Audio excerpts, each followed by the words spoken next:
the gift that keeps on giving.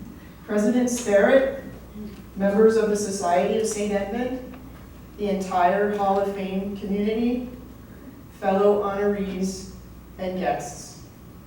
St. Michael's College was instrumental in my life when I was here.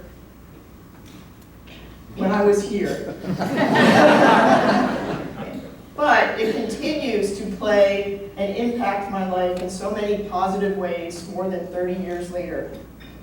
One of the greatest gifts was the gift to have an opportunity to be on the St. Michael's College cross-country team for all 4 years of my stay. And when I think of cross-country, many things come to mind. My teammates, who are the finest people that I know, the beautiful fall colors where it felt like we were just dropped into a painting during our races, and the different colored jerseys that lined the starting line of a big invitational but then merged into one after the gun went off, the cool, crisp air, and team camaraderie where each member of the team contributed and pushed each other to do and be our best. But I think my teammates would agree that when we hear the word St. Michael's Cross Country, two words with multiple syllables come to mind, and that is our coach, Zafir Budovic.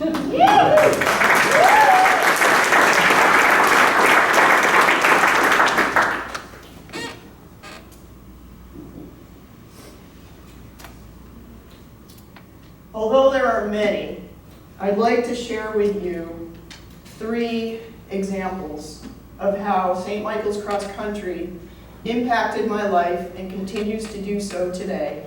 And when I say St. Michael's Cross Country, i.e. Zaf. The first one is simple.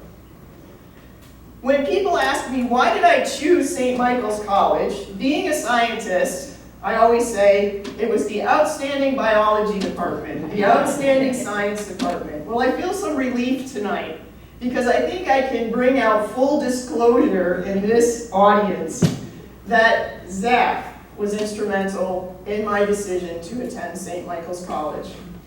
He took his time to give me a tour of the campus, and importantly, he introduced me to members of the women's team, and I was able to spend time with them and get their feedback on St. Michael's College. After that day, I was sold, and I have Zaf to credit for my decision to coming to St. Michael's College, the gift that keeps on giving. The second example, it takes a really good coach to show an athlete that they believe in them, but an even better coach to bring out the best in an athlete and to demonstrate to him or her that he or she can achieve things that they never thought they could. And I'll never forget one of those instances for me. It was toward the end of the season, and we were doing a track workout at the high school. And Zaf had asked us to do 12 440s. So what happens is you do one time around the track in a certain amount of time, really fast. You get a short rest, and then you do it again. And you keep doing 12, and it's a grueling workout. And I remember us all feeling relief when the 12 were done. And then Zaf said, okay, this is all for the money. I want one more, and I want it faster than the 12 that you just did. Now, I was never a complainer on the team, but today, that day I spoke up, and I said, Zaf, you've gone off the deep end. This is crazy. And he looked at me and he said, Romano, just do it.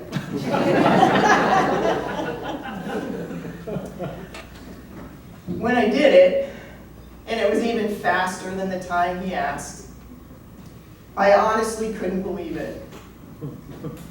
And it made me realize that I can do anything.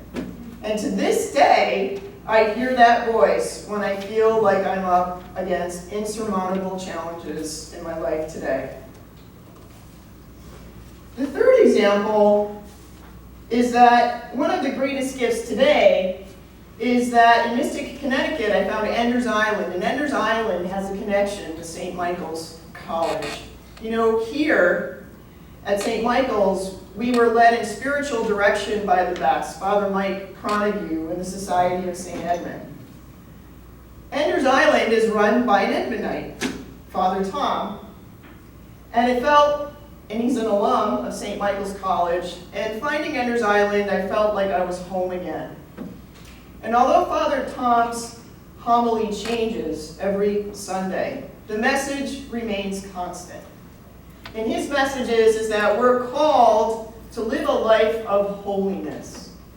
And Father Tom goes on to say, not by preaching and screeching, but how we live our lives. We're called to live a life of virtue. And what does virtue mean? It lives living an ordinary life extraordinarily well. When I think of role models in my life, the first is my mom, who's 85 years young. And then there's Zach. And I always wanted to be like Zach, so I became a coach. And I hate to admit this, I'm ashamed to admit this, but I actually stole some of Zach's jokes. But I have to say, the 5th graders thought they were hilarious. But I know what impact Zach had on my life, but I also saw the impact that he had on my teammates, and he had on each and every student athlete that he came into contact with.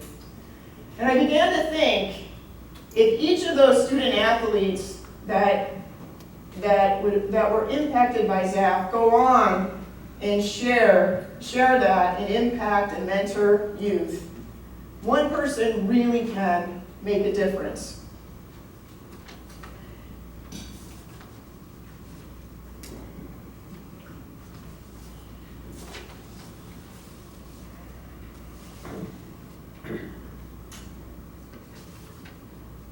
I thought, what a life well lived.